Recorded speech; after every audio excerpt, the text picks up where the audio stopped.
Seahawks in trouble? Star safety could be out for weeks.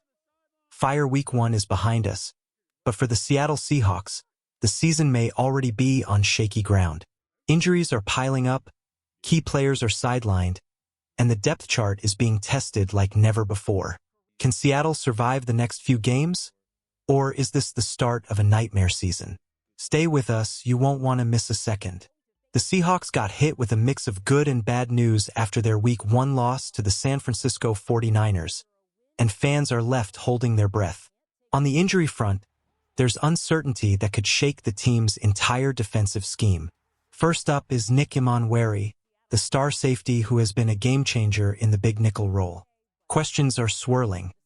Is he coming back soon? Could he be headed to injured reserve? How long will he actually be out? Coach Mike McDaniel didn't bring reassurance on Monday. He said it's now week to week, and there's even talk of moving Emmanwori to injured reserve, which would mean missing at least 4 weeks. That's a huge blow. Emmanwori isn't just another player. He's a playmaker who tested off the charts at the Combine and earned Seattle's second-round pick to secure him. Even in limited snaps, he made an impact. Against Christian McCaffrey in Week 1, he recorded a tackle in the backfield, something that's hard to do against a player of McCaffrey's caliber. Losing him even for a single game shakes the defense, but an IR stint would create a real crisis. Seattle has 4 brutal games coming up, including matchups against Pittsburgh, Tampa Bay, and Arizona. 3 games fans want Emmanwori back on the field for. Without him, the Seahawks defense will be forced to adjust, and the big nickel position will fall to backups who struggled against the 49ers. And that's not all.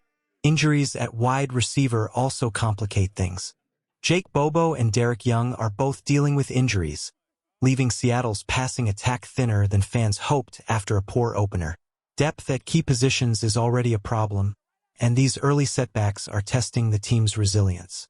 Seattle now faces a critical moment. Can the team adapt without its star safety and injured receivers? Will the backup step up, or could the Seahawks slide to 0-2, a spot that historically makes playoff dreams almost impossible? Seahawks fans, how confident are you the defense can survive without Nick Emmanwori? Do you think the backups can rise to the challenge? Drop your thoughts in the comments. Let's hear your take on this early season crisis. The Seahawks are facing a real test at the nickel safety spot after losing Nick Emmanwori. The backup stepped in during Week 1, and the results were far from reassuring. Every decision Seattle makes now matters, and the options are limited. The first idea is moving Devin Witherspoon from his current cornerback spot over to the nickel position. On paper, it seems like a solid solution. Witherspoon has played there before. But here's the problem. The cornerback depth behind him is shaky. Tariq Woolen, who would have to slide in, struggled mightily against San Francisco. On the final drive, he gave up 2 massive catches, including a touchdown. That kind of inconsistency can't happen if Witherspoon moves to nickel, because then the Seahawks are left with inexperienced or unreliable players outside. And that's just one option. Another choice is Tyoka, who stepped in during Week 1. But against a dynamic runner like Christian McCaffrey, he simply couldn't keep up. McCaffrey shredded the backfield, exploiting the matchups and forcing Tyoka into plays that were just too tough for him. Even in limited snaps, it was clear Nick Emmanwori makes this defense work. Without him, everything gets harder. This is more than just one missing player, it's a ripple effect. The Seahawks defense is built around trust, communication, and knowing each player can cover their assignment. When the backup options aren't performing at that level, it forces the coaching staff to scramble, shifts responsibilities, and leaves vulnerabilities that opponents will exploit. Even in just 5 plays, Emmanwori showed why he was such a critical piece. His speed, instincts, and tackling ability were unmatched. Losing him, even temporarily, changes Seattle's defensive strategy completely. Every game now is a challenge, and the team's depth, or lack thereof, is going to be tested in a series of high-pressure matchups. The question for Seahawks fans is this: can the backups rise to the occasion? Can Seattle adjust schemes and cover for such a key loss? Or will these early setbacks turn into a deeper hole that the team struggles to climb out of? Seahawks fans, who do you trust to step up at the nickel safety spot? Can the defense survive without Imanwari? Or is the team in trouble? Drop your thoughts in the comments. Let's hear your take on how Seattle fights through this challenge. The Seahawks are facing a roller coaster of news on the injury front, but there's finally a glimmer of hope. Uchenna Nwosu is reportedly returning to practice, and this is huge for Seattle. We're not just talking about marching with the sled in practice. This is Uchenna back in pads, running, hitting, and making plays again. Nwosu has been one of the Seahawks' most explosive defensive leaders over the past 4 years when healthy. He flies around the field, makes big stops, pressures the quarterback, and changes the game in both the pass rush and run defense. His return could provide the Seahawks with a second elite edge rusher, pairing him with Boy Mafe. Together, these two can dominate the line of scrimmage, force turnovers, and make life miserable for opposing quarterbacks and running backs alike. Having Nwosu back also gives Boy Mafe more freedom to pick his spots. The defense can rotate pressures and blitzes more effectively without overloading one player. Nwosu's veteran presence adds depth, confidence, and flexibility, exactly what a team needs after a shaky Week 1 performance. But the good news doesn't stop there.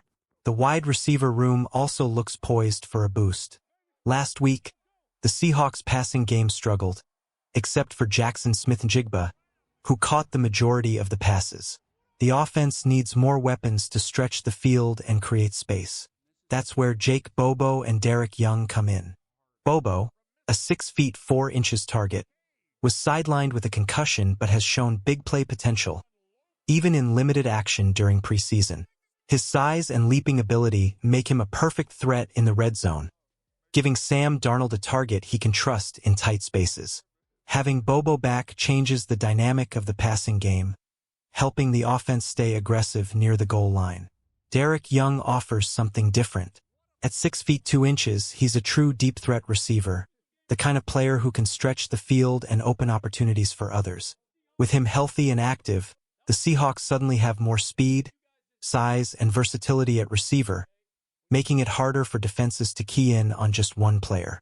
If Seattle gets both Nwosu back on defense and Bobo and Young back on offense, it could completely change the trajectory of the season. These returns bring hope, leadership, and game-changing talent at positions where the Seahawks were thin in Week 1. Seahawks fans, how excited are you to see Uchenna Nwosu back? And what about Bobo and Young? Will they revive the passing game?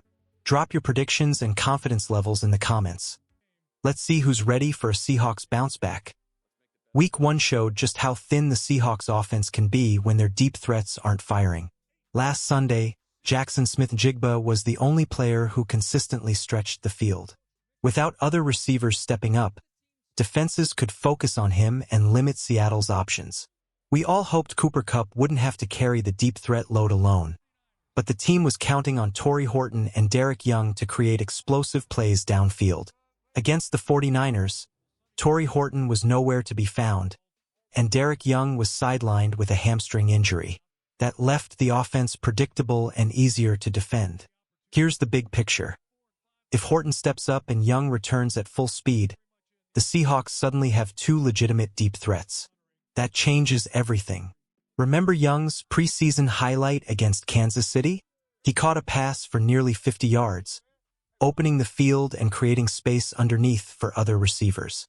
Even if it was against backup defenders, the speed and athleticism are real, and defenses have to account for it.